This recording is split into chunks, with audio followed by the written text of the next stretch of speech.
아브라함과 맺은 하나님의 언약, 이런 일들이 일어난 뒤에 주께서 환상 가운데 아브라함에게 말씀하셨다. 아브라함아, 두려워하지 말아라. 나는 너의 방패다. 내가 받을 보상이 매우 크다. 아브라함이 여쭈었다. 주 나의 하나님, 주께서는 저에게 무엇을 주시옵니까? 저에게는 자식이 아직 없습니다.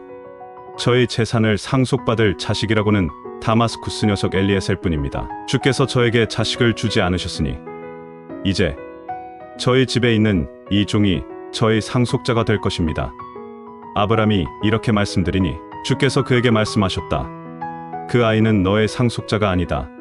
너의 몸에서 태어날 아들이 너의 상속자가 될 것이다. 주께서 아브라함을 데리고 바깥으로 나가서 말씀하셨다. 하늘을 쳐다보아라. 얘가 셀 수 있거든. 저 별들을 세어 보아라.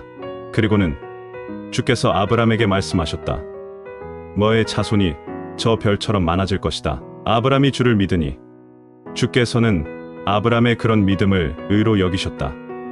창세기 15장 1절에서 6절. 본문 6절을 보면 마치 아브라함이 여호와를 믿어주었고 그래서 그 믿음을 근거로 그가 의로운 자가 된 것으로 보입니다.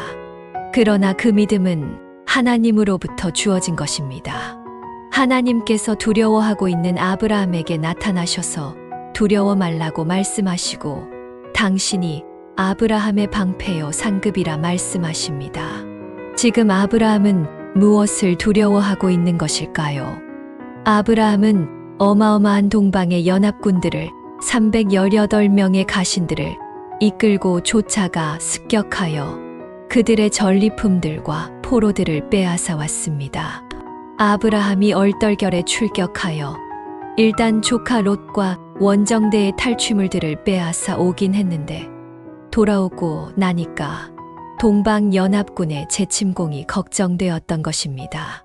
뿐만 아니라 그가 거절한 소돔성의 그 많은 전리품에 대한 미련도 그의 마음을 우울하게 만들었고 게다가 하나님께서 약속하신 하늘의 별처럼 바다의 모래처럼 많은 후손에 대한 불신도 그의 두려움을 부채질했습니다. 아브라함에게 나타나셔서 그가 두려워하고 있는 것이 무엇인지를 짚어주시는 대목에서 아브라함의 두려움의 정체가 드러납니다. 먼저 하나님은 두려워 말라는 말씀에 이어 당신이 방패라고 하십니다. 방패는 전쟁 시에 자신을 안전하게 보호하고 적을 효과적으로 공격하는 데 쓰이는 무기입니다. 하나님께서 아브라함에게 두려워 말라고 말씀하신 후에 내가 너의 방패라고 말씀하신 것은 아브라함이 전쟁, 즉 동방연합군의 재침공을 두려워하고 있었다는 증거인 것입니다. 그러나 하나님이 아브라함의 방패가 되어서 지켜주실 것이므로 안심하라는 것입니다. 그리고 하나님은 당신이 아브라함의 지극히 큰 상급이라 하십니다. 여기서 상급은 전리품이라는 의미의 단어입니다. 그러니까 아브라함은 소돔 왕이 내어놓았던 그 많은 전리품을 거절해 놓고 그것에 대해 미련을 품고 있었다는 것입니다. 그때 하나님께서 너 소돔 왕에게 내어주었던 전리품들이 아깝니? 아까워하지 마라. 내가 바로 너의 전리품이다 라고 말씀하신 것입니다. 하나님은 지금 아브라함이 치르는 모든 전쟁은 하나님의 전쟁이며 그 전쟁에서 주어지는 상급, 즉 전리품은 하나님 자신이고 따라서 그 전쟁은 절대 패할 수 없는 전쟁임을 다시 한번 확인시켜 주고 계십니다. 하나님은 지금 세상 것들을 얻어내기 위해 세상의 다른 적들과 싸우는 이 세상의 전쟁으로 걱정하고 있는 아브라함에게 내가 싸워야 할 전쟁은 세상의 적들과 세상의 전리품들을 놓고 싸우는 전쟁이 아니라 사망과 하나님이라는 전리품을 두고 영적인 세력인 죄와 싸우는 전쟁임을 주지시키고 계신 것입니다. 그리고 아울러 그 영적 전쟁은 아브라함의 싸움이 아니라 하나님의 싸움임을 알려주시는 것입니다. 성도는 이 땅에서 얼마나 많은 세상의 힘을 모으는가에 관심을 두고 사는 자들이 아닙니다. 하나님은 성도가 싸워야 하는 전쟁의 전리품은 이 세상 것들이 아니라 하나님 자신이라는 것입니다. 성도에게 주어지는 상은 하나님이 가진 어떤 것이 아니라 하나님 자신입니다. 다른 말로 신적 생명, 영생이 성도의 상인 것입니다. 성도가 이 땅에서 싸워야 하는 싸움은 죄의 세력과의 영적 전쟁을 말하는데, 그 죄의 세력과 싸워서 이길 수 있는 길은 그 전쟁의 주인이시고 방패이신 하나님을 전적으로 신뢰하는 길밖에 없다는 것입니다. 그렇게 우리의 전쟁은 우리의 힘과 능력으로 싸우는 전쟁이 아니라 하나님이 싸우시는 전쟁임을 알 때의 성도는 그 전쟁의 두려움에서 벗어날 수 있는 것입니다. 그게 바로 구원의 사건이며 성도가 이 땅에서 치러내야 하는 영적 전쟁의 실체인 것입니다. 그리고 그러한 영적 전쟁의 승리에 대한 전리품으로 우리 성도들에게 주어지는 상급이 하나님 자신입니다. 그러한 하나님의 전쟁은 예수 그리스도의 십자가로 역사 속에 나타났습니다. 우리가 아무것도 하지 않았을 때 하나님은 십자가로 세상을 이기시고 그 승리를 당신의 백성들에게 무상으로 선물해 주신 것입니다. 그 십자가에서 아브라함의 후손인 모든 성도의 영적 전쟁이 이미 결판이 난 것입니다. 하나님께서 죄의 권세와 싸우셔서 당신의 아들 안에서 당신의 모든 백성을 의인으로 만들어 버리신 것입니다. 하나님 홀로 하신 것입니다. 그리고 바로 그 십자가 전쟁을 성도의 삶 속에서 실제화시켜 경험케 하십니다. 그게 바로 우리 성도들의 신앙생활입니다.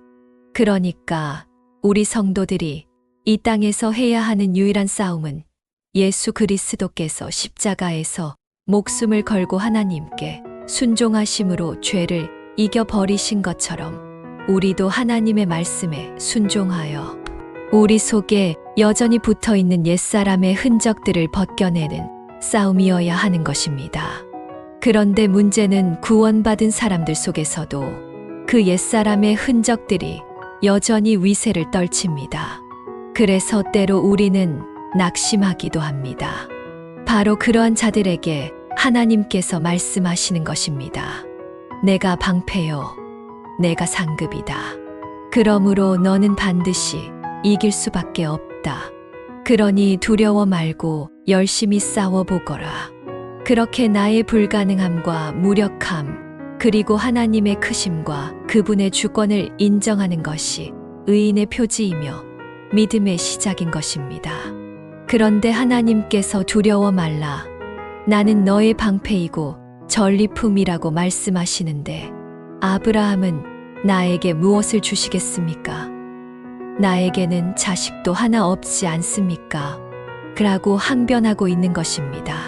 하나님은 그러한 아브라함에게 밤하늘의 뭇별들을 보여주시고 아브라함의 후손이 그 별들처럼 많아질 것이라고 약속하십니다. 그런데 아브라함이 그 뭇별들 앞에서 하나님의 말씀을 믿었다고 합니다. 그리고 그러한 아브라함을 하나님께서 의롭게 여기셨다는 것입니다. 그게 오늘 본문 6절까지의 표면적 내용입니다. 그러니까 본문의 표면적 내용을 볼 때 아브라함은 자신의 후손들이 반드시 탄생하게 될 것임을 믿어서 의롭게 된 것입니다. 아브라함은 그의 후손들 덕에 의인이 되는 것입니다. 내 자손이 이와 같으리라는 하나님의 말씀을 믿어서 의롭게 되었습니다. 그런데 갈라디아서에 보면 이 자손이 누구를 가리키는 것인지가 정확하게 기록이 되어 있습니다. 이 약속들은 아브라함과 그 자손에게 말씀하신 것인데 여럿을 가리켜 그 자손들이라 하지 아니하시고 오직 하나를 가리켜 내 자손이라 하셨으니 곧 그리스도라. 갈라디아서 3장 16절. 창세기 15장 5절의 자손이라는 단어는 단수입니다. 하늘의 별들은 복수인데 그 별들과 같은 자손은 단수입니다. 그리고 바울은 갈라디아서에서 그 자손은 예수 그리스도라고 명확하게 기록하고 있습니다. 창세기 15장 5절에 하나님께서 자손을 걱정하는 아브라함에게 하늘의 뭇별들을 보여주시면서 자손을 약속하시는 장면은 단순히 아브라함의 믿음의 후손들의 중다함을 예언하는 것일 뿐만 아니라 그 자손들이 어떻게 탄생하게 될 것인지도 함께 가리키고 있는 장면인 것입니다. 그 자손들은 아브라함이 치른 동방원정대와의 전쟁처럼 하나님이 주도하시고 결판을 내시는 방법으로 탄생하게 된다는 것입니다. 그래서 아브라함의 후손의 이야기가 아브라함과 동방원정대의 전쟁 바로 뒤에 붙어 있는 것입니다.